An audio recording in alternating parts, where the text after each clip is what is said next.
할렐루야. 11월 9일 주일 매일 성경 묵상입니다.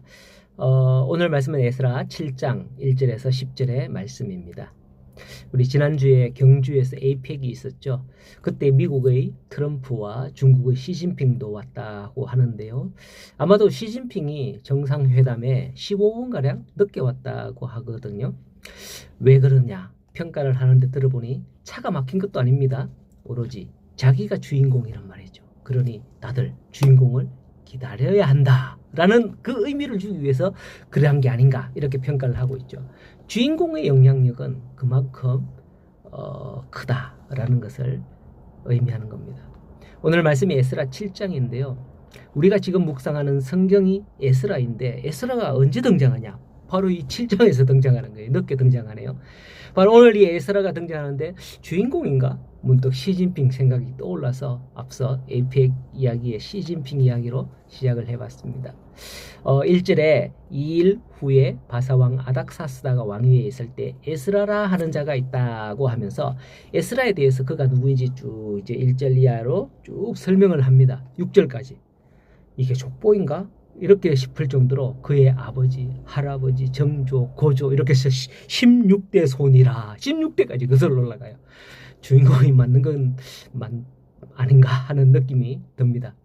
자, 우리는 여기서 왜 에스라가 주인공인지 그걸 생각할 수 있어야 돼요.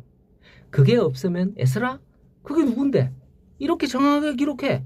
하면서 비꼬는 말을 할 수밖에 없는 거예요.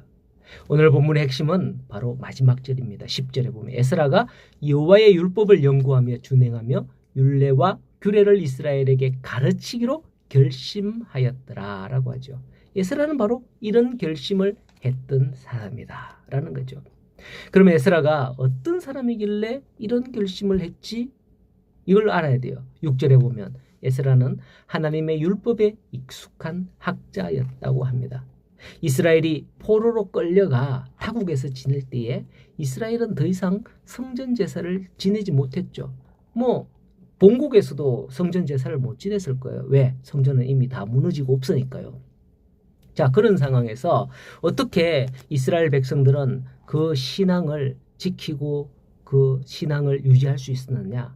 그것은 아마도 환경의 변화에 따라서 그들이 회당이라는 걸 지어서 안식일이면 회당이라는 곳에 모여 백성들과 자녀들에게 모세의 율법을 가르쳤다고 합니다. 그렇게 회당 교육을 통해서 율법을 연구하고 가르치는 학자들이 많이 배출되었던 것이죠. 이들이 후에 율법의 맥을 잇는 랍비가 되는 거죠. 에스라는 이런 학자들 중에 한 명이었습니다. 6절에 보니 아마도 에스라는 왕에게 인정받는 학자였던 것 같아요. 여호와의 도우심으로 왕에게 구하는 것은 다 받을 정도였다라고 하니까 말이죠. 왕의 인정을 받고 왕궁에서 지내는 게 얼마나 호강하는 겁니까? 최고로 출세한 사람인 거죠. 최고 권력과 맞닿아 있으니 세상 부를 곳 없는 그런 삶을 살 수 있었던 사람이 바로 에스라 아니겠습니까? 누구나 꿈꾸는 그런 환경이고 그런 상황인 거죠. 그런데 에스라는 그런 삶에 만족하고 거기에 머물러 있지 않았습니다. 그렇다고 그가 왕이 되려고 하는 건가? 그건 아니고요. 오히려 그는 10절 말씀과 같이 하기를 더 원했던 거죠. 여호와의 율법을 연구하며 준행하며 규례와 율법과 그 모든 것들을 이스라엘에게 가르치기를 원했고 그걸 결심했다는 거예요. 이렇게 해서 에스라는 7절에서 9절에 기록된 것처럼 이스라엘 자손들과 함께 예루살렘으로 올라가게 되는데요. 그게 바로 2차 포로 귀환이었습니다. 포로에서 돌아간다고 해서 백성들이 다 너들 가라 이렇게 한다고 해서 스스로 갈 수 있는 게 아니었어요. 이 거리가 어느 정도 하냐면 직선거리로 약 700km라 그래요. 그리고 직선거리로 갈 수 있는 데가 없잖아요. 우리나라 내비게이션 치고 보면 뺑 돌아서 이렇게 가잖아요. 이렇게 돌아서 가요. 이렇게 돌아서 가면 약 1500km 거리라 그럽니다.